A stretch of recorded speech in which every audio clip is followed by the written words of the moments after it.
మీరు అసలు రామాయణం చదవాలి. చదువుతుంటే అసలు నేనైతే అంటాను, ఒక పెళ్లి కొడుకు అయ్యేటప్పుడు శ్రీరామాయణం బాలకాండ చదవకుండా పెళ్లి చెయ్యకూడదు. శ్రీరామాయణం బాలకాండ చదవడం పూర్తి చేస్తే వివాహం అంటే ఏమిటో, భార్య అంటే ఏమిటో, గృహస్థాశ్రమం అంటే ఏమిటో అర్థం అవుతుంది. చదవడం అంటే ఏదో కాగితాలు తిప్పడం కాదు, దాని యందు ధార్మిక దృష్టితో చదవాలి. చెక్కాడంతే రామచంద్రమూర్తి. ఒక నదిలో దొరికినటువంటి శిలని తీసుకొచ్చి శిల్పి చెక్కి కన్నులు చెక్కేటప్పుడు చిన్న ఉలి పెట్టి దెబ్బ కొడుతూ చెక్కుతాడు. ఆఖరణ కన్నులు పూర్తయిపోతాయి. కన్నులు పూర్తయిపోయిన తర్వాత విగ్రహానికి ప్రతిష్ఠ జరుగుతుంది. జరిగిన తర్వాత కన్ను చివర చిన్న ఉబ్బెత్తుగా ఉండిపోయింది, ఒక్కసారి కొట్టేయండి ఉలితో అన్నారనుకోండి, మహానుభావుడు పరమేశ్వరుడు అలా కొట్టడం కుదరదంటాడు. విశ్వామిత్రుడు చెక్కాడు రామచంద్రమూర్తిని. ఇవాళ మనందరం పూజించి తలుచుకునేటటువంటి రామచంద్రమూర్తిని చెక్కినటువంటి ఘనత విశ్వామిత్రుడిదే. మీరు బాలకాండ చదివితే నాతో పరిపూర్ణంగా అంగీకరిస్తారు. శ్రీరామాయణమంతా గురువుల వాగ్వైభవమే. ఎక్కడెక్కడ అవసరమో అక్కడక్కడ గురువు జోక్యం చేసుకున్నాడు రాముడి జీవితంలో. ఒక్క కారణానికే జోక్యం చేసుకున్నాడు. గురువు యందు రామునకున్న భక్తి అటువంటిది. గురువుని మించిన శక్తి ఈ ప్రపంచంలో ఇంకొకటి లేదు. అది గురువు యందు ఉంటుంది అనుకోవడం తప్పు. గురువు యందు ఆ శక్తి ఉంటుంది కాదు, నీ గురి వలన గురువు యందు చేరుతుంది. నీకు గురి లేనప్పుడు అవతలవాడు ఎంత గొప్పవాడైనా ఆయన గురుత్వము నిన్ను రక్షించదు. నీకు గురి ఉంటే అది బండరాయి అయినా గురువు అయి నిన్ను కాపాడేస్తుంది. ఎందుచేత అంటే నీ గురి వలన అవతలవాడు గురువు తప్ప, నీకు గురి లేనప్పుడు అవతలవాడు ఎంత గొప్పవాడైనా గురువు కాలేడు. శంకర భగవత్పాదులు ఇటు నించున్నారు స్నానం చేస్తూ. పద్మపాదాచార్యుల వారు బట్టలు తెచ్చి శంకరాచార్యుల వారికి ఇచ్చి అవతల ఒడ్డులో స్నానం చేస్తున్నారు. స్నానం చేసి ఎందుకో శంకరాచార్యుల వారు ఇలా చూసి ఇలా రా అన్నారు శిష్యుణ్ణి.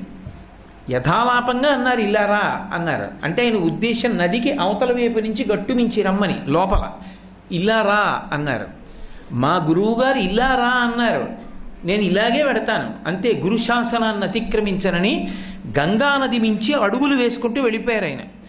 గురువు మాట మీద ఉన్న విశ్వాసానికి ఆయన నీటి మీద నడుస్తుంటే పద్మములు పైకొచ్చి పాదములు పట్టుకున్నాయి.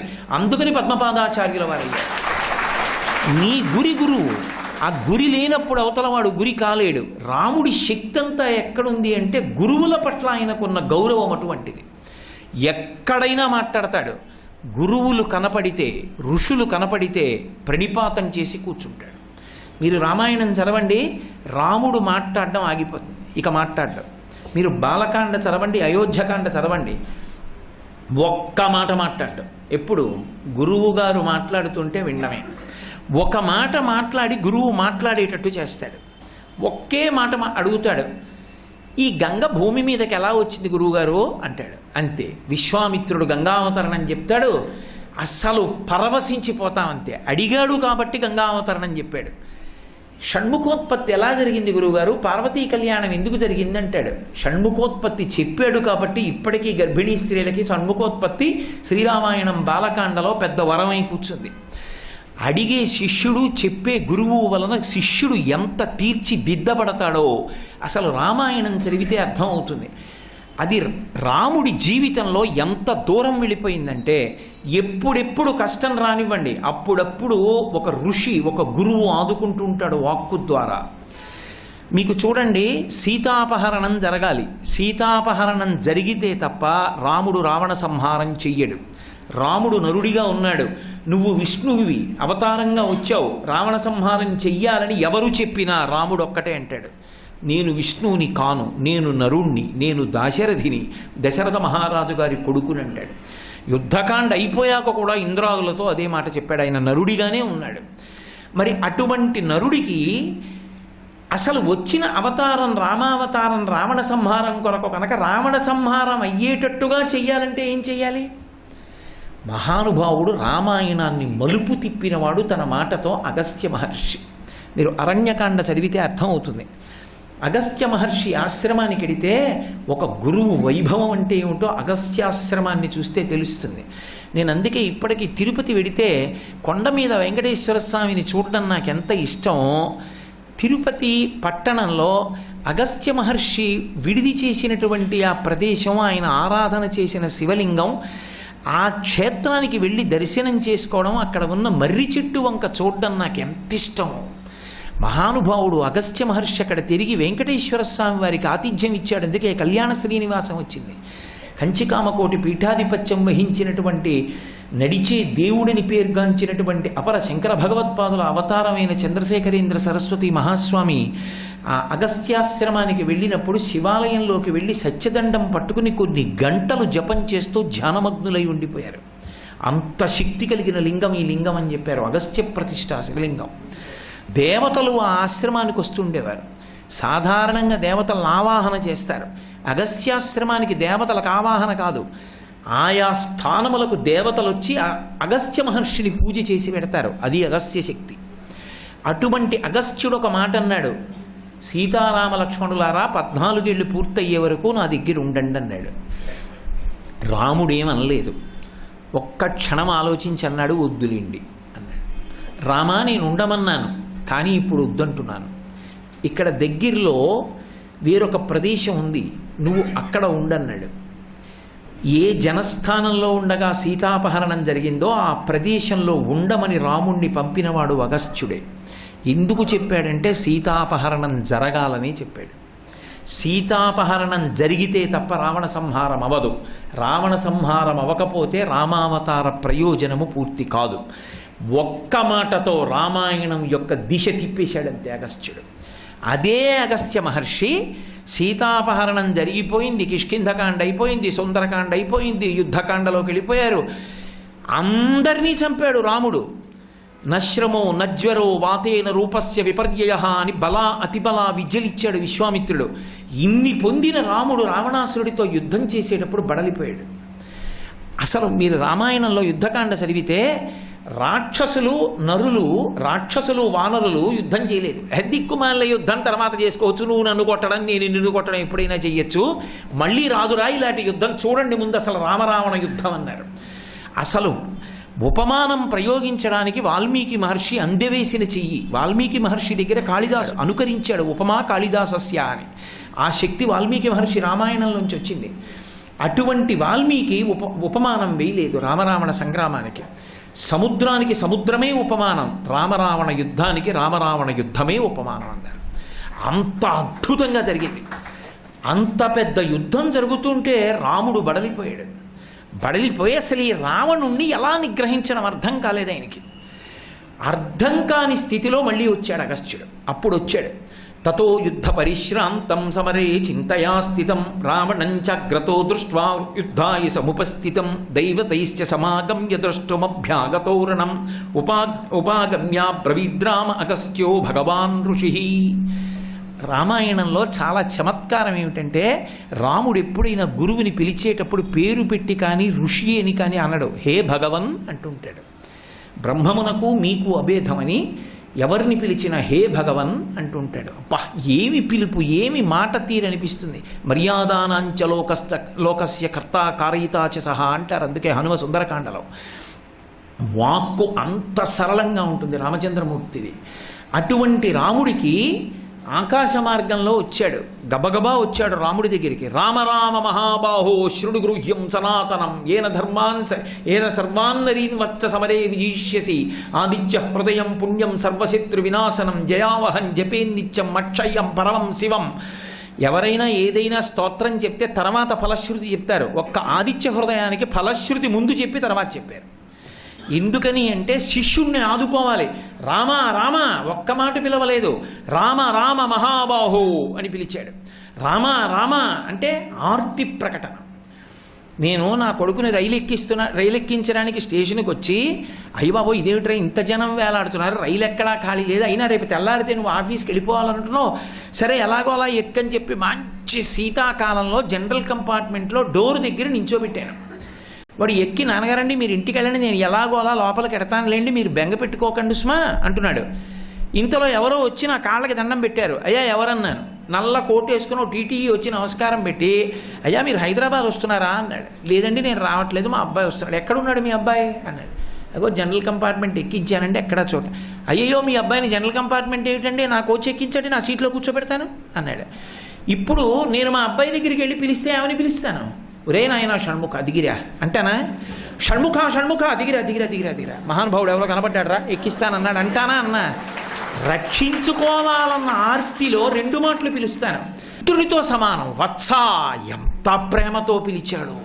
అసలు వాగ్వైభవం ఎంత ప్రేమని ఆవిష్కరించాడో. గురువు గురువే. రామరామ మహాబాహో శృణుగృహ్యం సనాతనం ఏన సర్వాన్నరీన్వత్స సమరే విజయిష్యసి. యుద్ధంలో గెలుస్తావురా రామా, ఈ మంత్రాన్ని ఉపదేశం పొందరా ముందు. ఇది నీకు సమస్తమైన విజయాలను ఇచ్చేస్తుందిరా. ఈ ఉపదేశానికి ఏమైనా నువ్వు అంగన్యాస కరన్యాసాలు పెద్ద హడావిడి అనుకుంటున్నావా? దీన్ని ఏమైనా పూజామందిరానికి వెళ్ళాలనుకుంటున్నావా? కాంతారేషు భయేషు చ అరణ్యంలో నిలబడి చదివించరా. ఏమీ ఇచ్చారండి ఆదిత్య హృదయం. నేను ఇప్పటికీ విశాఖపట్నం ఉపన్యాసాలకు వెడితే సముద్రపు ఒడ్డుకి వెళ్ళి కూర్చుంటూ ఉంటాను ఇంట్లో సంధ్యావందనం చేసి. సూర్యోదయం సముద్రంలోంచి పైకొస్తాడు మహానుభావుడు సూర్య భగవానుడు. ఆ పైకి వచ్చేటప్పుడు కొద్దిగా ఎర్రటి కాంతి వస్తుంది. కళ్ళు మూసుకొని ఆదిత్య హృదయం చదివితే ఖచ్చితంగా బింబం కనపడడానికి ఎంత సమయం పడుతుందో అంతే సమయం ఆదిత్య హృదయానికి పడుతుంది. లెక్క అలా కట్టారు మహర్షి. ఏ ఋతువులోనైనా సరే బింబదర్శనం ప్రారంభమవుతూ వెలుతురు రాగానే మొదలు పెడితే మీరు కళ్ళు తెరిచేటప్పటికి బింబం కనపడుతుంది. అది ఏ బింబమో తెలుసా? ఆదిత్య హృదయం చదివే వాళ్ళు ఏ బింబాన్ని ఉపాసన చెయ్యాలని మంత్రశాస్త్రమునందు చెప్పబడిందో, గురువులు ఉపదేశం చేసేటప్పుడు ఏ రూపాన్ని ధ్యానం చేయమని చెప్తారో ఆ రూపం కనపడుతుంది. అప్పుడు మహర్షి అంత అద్భుతంగా ఇచ్చారు. ఉపదేశం చేసేసిన అగస్త్య మహర్షి అక్కడ లేరు, వెళ్ళిపోయారు. దేవతలు కూడా నిలబడి చూస్తున్నారు ఏమవుతుంది రామరావణ సంగ్రామం అని. జగామచ యథాగతం, ఎలా వచ్చాడో అలా వెళ్ళిపోయాడు అగస్త్యుడు. మరి ఉపదేశం చేసినవాడు ఆ ఆదిత్య హృదయం చదివి రాముడు రావణుండి చంపాడో లేదో చూడద్దా? తన మాట మీద తనకి నమ్మకం. నేను ఆదిత్య హృదయం ఇచ్చాక ఇంకా రావణుడు బ్రతికుంటాడా? వెళ్ళిపోయాడంతే, చూడక్కర్లేదు. చూడాలనుకున్న వాళ్ళు నించున్నారు. దేనికోసం? అగస్త్యుడిచ్చిన మంత్రం ఎంత శక్తివంతమో చూడ్డానికి. ఆ ఆదిత్య హృదయం చదివాడంతే పడిపోయాడు రావణుడు.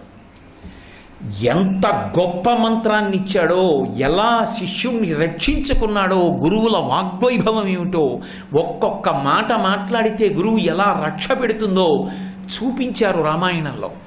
రామాయణమంతా వాగ్వైభవమే.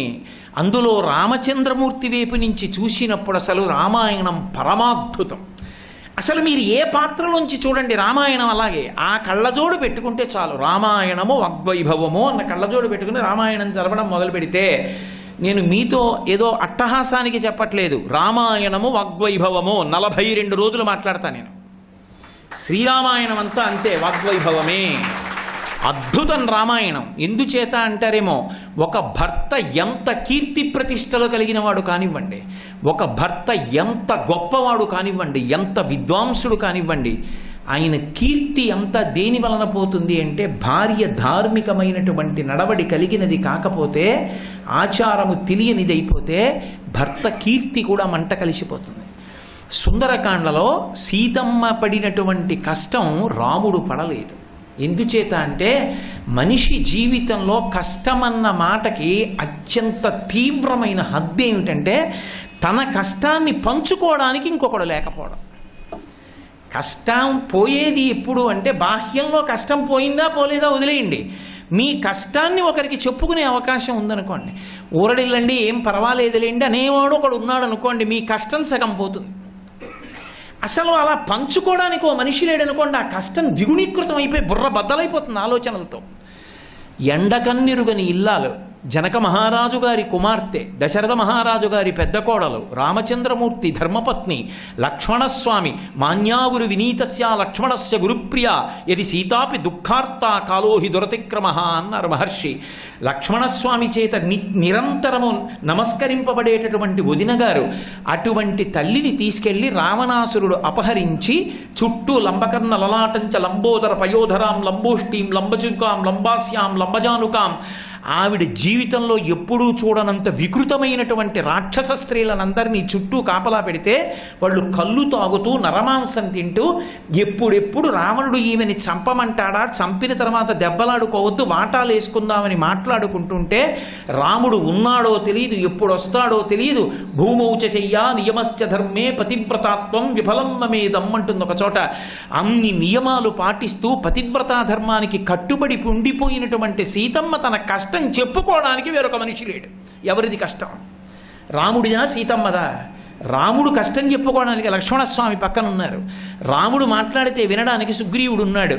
రాముడికి సహాయం చెయ్యడానికి స్వామి హనుమ ఉన్నారు. కోట్ల మంది వానరులు ఉన్నారు. నా తల్లికి ఎవరున్నారు? ఆడది బేల, ఎవ్వరు లేరు. తను నమ్ముకున్న ధర్మం తప్ప ఇంకొకటి లేదు. అంత కష్టంలో ఉండగా ఎవరో వచ్చి, అమ్మా నిన్ను తీసుకెళ్ళి మీ ఆయన దగ్గర అప్పచెప్పేస్తాను రా అన్నారు అనుకోండి, ఎగిరి గంతేసిన ఆయన ఉపకారం చేసి పెడదు అంటుంది. వచ్చినవాడు సామాన్యుడు కాడు. పిల్లంత రూపంలో వచ్చినటువంటి హనుమ సీతమ్మతో మాట్లాడారు. అది వాగ్వైభవం అంటే. నిజంగా శ్రీరామాయణం ఏమి కావ్యం అండి, అమృతంతో రచించారు వాల్మీకి. ఆయన అన్నారు, అమ్మా నిన్ను మీ ఆయన దగ్గర దిగబెడతాననలేదు, ప్రాపయిష్యామి శక్రాయ హవ్యం హుతమివానలా అన్నారు. అసలు ఆ మాట ఏమి పొందిక. అందుకే హనుమని ఉపాసన చేస్తే వాగ్వైభవం వస్తుంది. అమ్మా నిన్ను రామచంద్రమూర్తి దగ్గర ఎలా చేరుస్తానో తెలుసా అమ్మా? ప్రాపయిష్యామి శక్రాయ హవ్యం హుతమివానలా. హోమం చేసేటప్పుడు ఇంద్రాయ స్వాహ అని హవిస్సేస్తారు. అగ్నిహోత్రుడు దాన్ని పుచ్చుకుంటాడు. పుచ్చుకుని పట్టుకెళ్ళి ఇంద్రుడికి ఇస్తాడు. ఇప్పుడు అగ్ని పుచ్చుకున్నాడు కాబట్టి ఆ హవిస్సుకి ఏమైనా కొంత మలినం కలిగిందా, శౌచము తగ్గిందా, లేకపోతే పరమ పవిత్రమై ఇంద్రుడు తినడానికి యోగ్యమైందా అంటే పవిత్రమైంది. అగ్ని పట్టుకున్నాడు కాబట్టే దేవతలు తింటారు. అందుకే హవ్యవాహన అని పేరు. హవ్యం అగ్నిహోత్రం ద్వారా వెడితేనే దేవతలు పుచ్చుకుంటారు. అందుకే అగ్నిలో పడింది అని హవ్యానికి వచ్చినటువంటి లోటేం లేదు, మరింత పవిత్రమవుతుంది. అమ్మా నేను నిన్ను తీసుకెళ్ళి రాముడి దగ్గర అప్పచెప్పేస్తాను అన్నప్పుడు, నేను నిన్ను ముట్టుకున్నప్పుడు, నిన్ను నా భుజం మీద కూర్చోపెట్టుకున్నప్పుడు నా మనసులో మలిన భావన ఉంటుంది అనుకుంటున్నావా అమ్మా అన్నమాట కూడా నోటితో అనలేదు. అమ్మా హవ్యాన్ని అగ్నిహోత్రుడు ఇంద్రుడికి ఇచ్చినట్టు నిన్ను ఇస్తానమ్మా అన్నారు. అసలు ఏమి పవిత్రమైన వాక్కు, ఏమి అద్భుతమైన మాట అంటే ఆ తల్లి అంది, పక్కున నవ్వింది. నాయనా నువ్వు ఇంతున్నావా, నీకింత భుజమా, నువ్వు నన్ను తీసుకెడతావా, ఎలా తీసుకెడతావు, నీ వానర బుద్ధి బయట పెట్టుకున్నావంది. బ్రహ్మచారి కదూ, అందున మహాపండితుడు, విద్వాంసుడు, మహాబలవంతుడు. అమ్మ నన్ను ఇంత మాట అందని పౌరుషం వచ్చింది. మేరుమందర సంకాశౌ బభౌదీప్తా నలప్రభ అగ్రత వ్యవతస్తే చ సీతాయా వానరోత్తమ.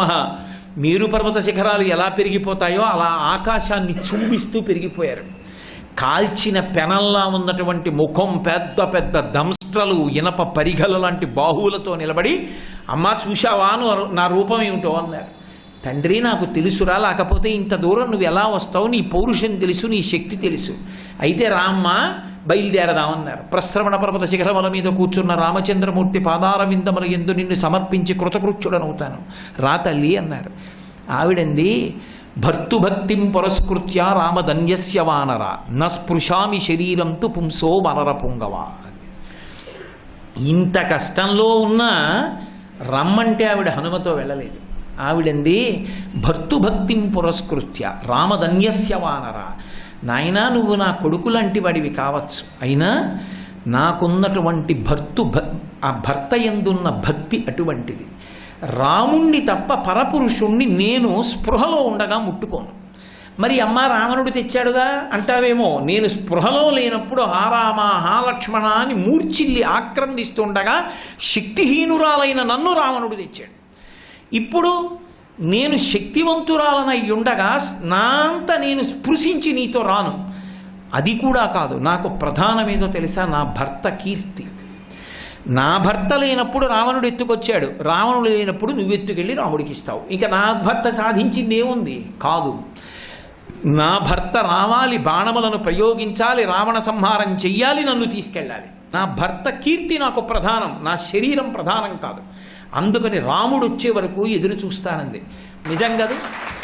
నా తల్లి అన్ని నెలలు రావణ కొలువుకూటంలో ఉన్న రాముడు లేడు అరణ్యంలో ఎప్పుడో క్రూర జంతువులు తినేసి ఉంటాయి, ఇంకెక్కడొస్తాడు రాముడు, 100 యోజనముల సముద్రాన్ని దాటలేడు, ఈ రాక్షస బలాన్ని అధిగమించలేడని చెప్తుంటే వస్తాడని నమ్మింది తప్ప మనసులో కూడా ఏనాడు ఒకవేళ రాముడు లేకపోతే పోనీ నేను అని నా నోటితో ఉచ్చరించడానికి కూడా ఇష్టపడినాం అని రెండవ కోణంలో అసలు సీతమ్మ తల్లి ఆలోచనే చేయలేదు.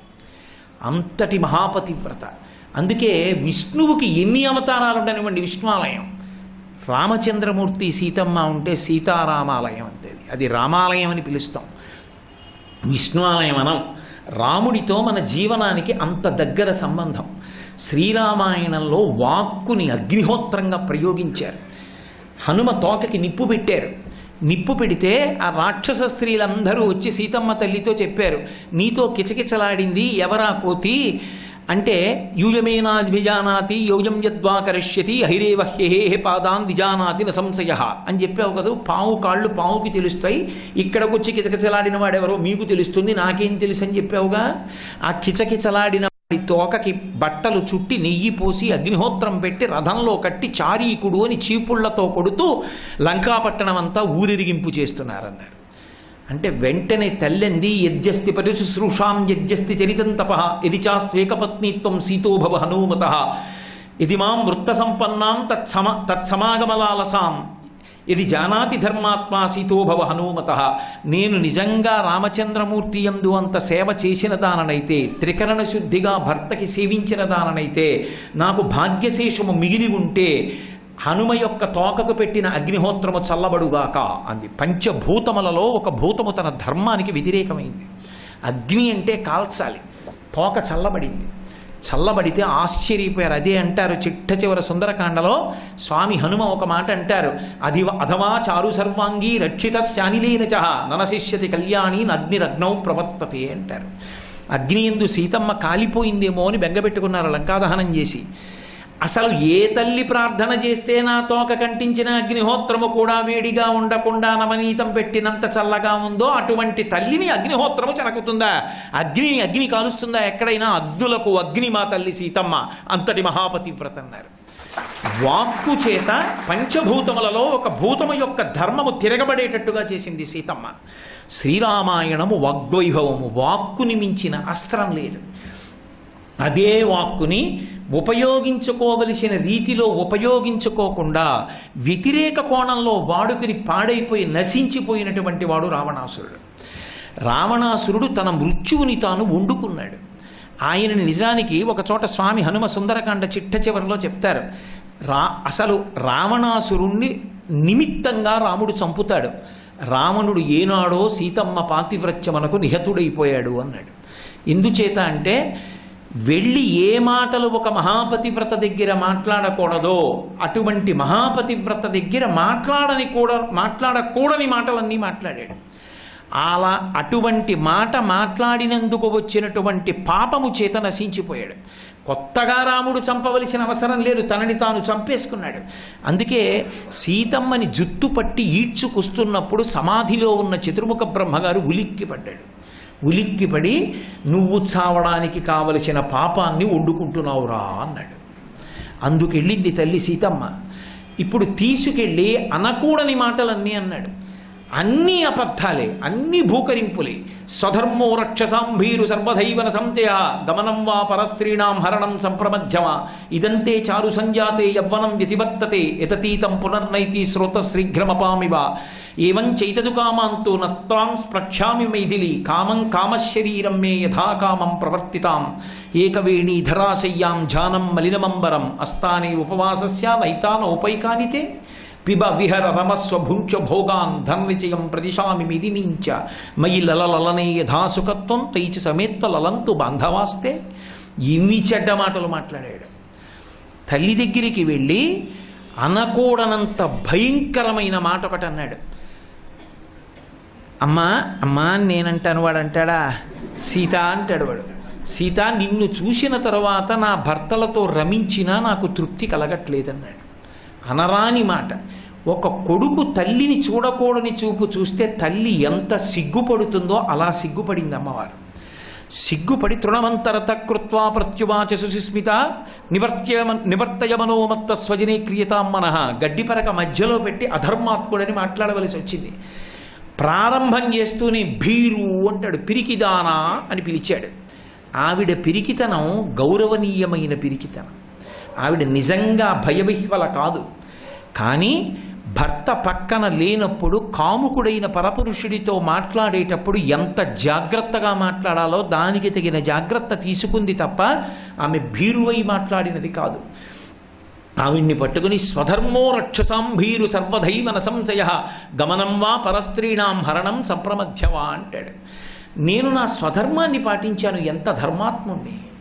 నా వంటి ధర్మాత్ముణ్ణి చూసి భయపడతామే, నేను రాక్షసుణ్ణి. నా ధర్మం నాకు కావలసింది ఎవరి దగ్గరున్నా ఎత్తుకొస్తాను. నేను ఎంత గొప్ప ధర్మాత్ముడినో చూడు, నువ్వు నాకు కావాలి ఎత్తుకొచ్చాను. ఇంతటి ధర్మాత్ముడు అనకుండా భయపడతావు ఎందుకంటాడు.